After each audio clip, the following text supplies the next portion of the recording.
So I made a video yesterday about the George Floyd situation, and the topic or the concept was pretty much I didn't have a lot to say on it yet, aside from the obvious that it was a horrible, horrible tragedy, and it certainly didn't need to happen, and he should definitely be alive today. But in terms of the broader repercussions, what it means, who exactly, I guess what exactly needs to be done to fix circumstances like this, what the rioting and the looting means, and it's, all those things.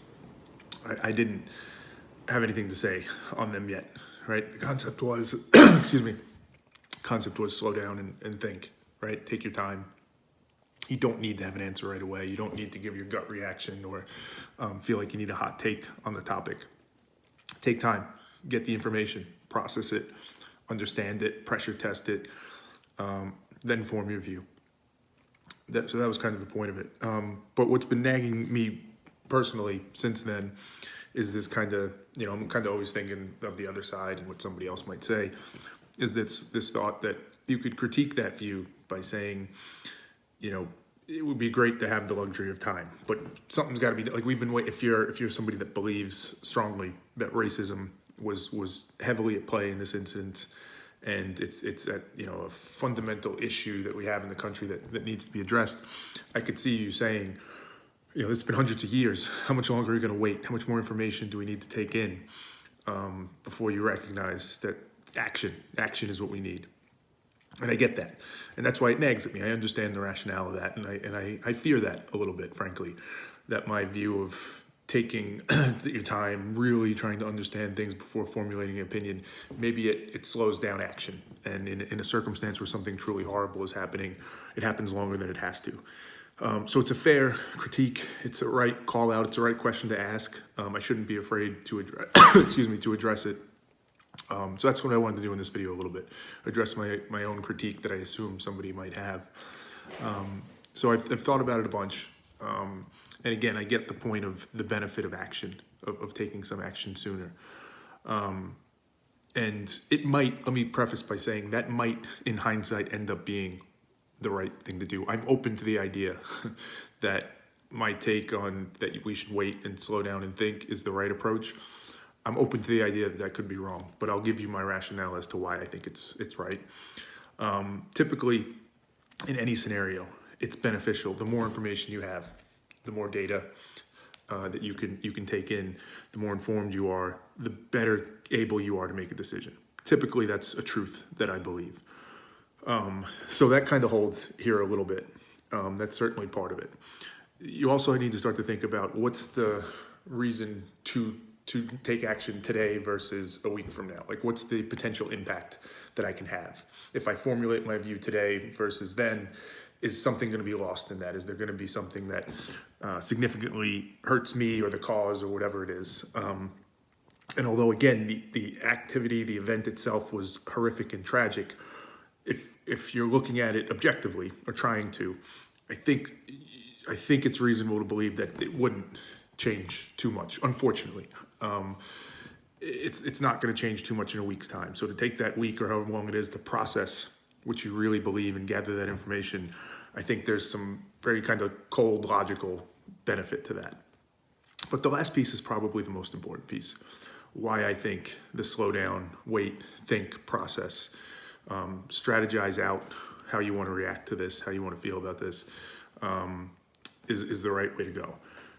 And the reason for that is it gets back to this idea of the objective. Let's put a hypothetical in place here just for the sake of this. Let's assume a hypothetical where it is correct to believe that there is a fundamental race issue in this country.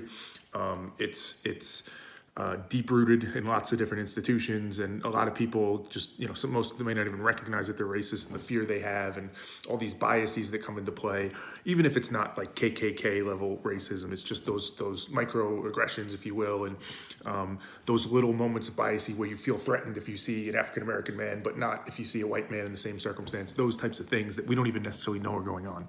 Let's assume that's all true, and something needs to change. right? The country needs to change. We need to address this. We need to fix it. We need to let it be known that it's not okay anymore. We need to move past it. Let's assume that's all true. And let's assume, in this case, I'm a person who desperately wants that to happen. That's my objective. I desperately want America as a whole, as a group, as best as we can ever get a consensus, to recognize that there is a problem that needs to be addressed. That is my objective. The next step, if you recall from one of the frameworks we talked about before, is kind of objective, then look at the reality, understand the reality, then figure out the actions you take. So the objective is relatively clear in your mind, or my mind in this hypothetical. So it comes down to, what's the reality of the situation? What are the things that might impact me or inhibit me from actually reaching that objective? Because I need to account for that. If there's no inhibitors, then it's pretty straightforward. If I'm able to just walk into the White House or Congress and say, hey, this is the problem, fix it, and it's fixed, well, pretty simple. Objective reality is I could just fix it on my own. I'll take the action and I'll do it. That's ideal. That's not the real world. So as painful as it might be, as unfair as it might be, as difficult as it might be, you need to look at those realities. And in this situation, there are certain realities that unfortunately are at play that you need to account for if your objective is to try and improve the country. What do I mean by that? Well, I think one point that brings this up is that for many white people, and I'll just say this frankly, and I recognize I'm generalizing to make a point, and that certainly we could debate a lot of the nuance of this, and it's usually not good to generalize, but I think it's fair to say that there's a decent chunk of white people, well-intentioned white people, plenty of people that I know fall into this category, that are not racist, at least not in any malicious way. I mean, everybody might have a bias that they don't recognize, and those things might exist. So that's an important distinction, right? When people say there's a lot of white people that aren't racist, I think sometimes minorities look at that and say, you don't even know what it means to be racist. You can't even see it. And there's truth to that. I do believe that to be true, that is true in some cases. Not all, but in some. But in this case, these are people that I would argue there's no intent to hurt the other race outwardly or intentionally. They certainly don't want to see black people dying. They don't want to see our country divided and ripped apart by this. That's the last thing they want. For those people, you have to consider those people. They are almost, if you think of it in terms of a presidential election, which I know is not what this should be, because this is people's livelihood and freedoms and civil rights, but the parallel helps here. Those are almost swing voters, if you will. Those are the people you need to convince to really step up and have a change be made. And that's unfortunate. Let me say that, right? Like, that's not fair. In an ideal world, you wouldn't need to account for people like this that you almost have to prove it to. Because I could see people feeling like, why do I need to prove it to these white people that there's a problem here? If they don't see it, that's their problem. You're right. Again, in an ideal world, that's absolutely true. I wish we lived in that world where something bad happened like this. It wasn't even a question if race was at play. It's not even a question if this person should be punished. It just goes through the same process it would for any other race or color or religion of the persons involved. But that's not the world we live in, right? In this hypothetical, that is not what we live in. So you need to account for that. And there's this concept of cognitive dissonance, which is the idea that for an individual person, you can't hold two opposing views in your mind, right? Your mind won't allow it. It can't process that. So you account for that, right? It's typically in an irrational way. You have to fix that. You have to reconcile that. So in this case, you have this group of white people that I say who are well-intentioned, don't want to see black people dying. They believe that America is a great country. They don't want to believe that America is a bad place. They know it's not perfect, but they want to believe that America is good and that there's pride in the country, right? So they have that belief. Then there's this issue, something like the George Floyd situation, and the potential that it's deeper rooted, and it speaks to America, and it speaks to something that we should not be proud of. It's a problem that we have. Well, now these become opposing views. Now that white person, in this case, it doesn't have to be a white person, but let's just say in this case, they're thinking, well, America's great. I know America's great. I love America. We're the best country in the world. But now I'm hearing on this other side that we're not, and there's something bad here, and there's something wrong with us. They don't know what to do with that. So some will take the path of saying, I guess America's not what I thought it was, because these two things can't be true.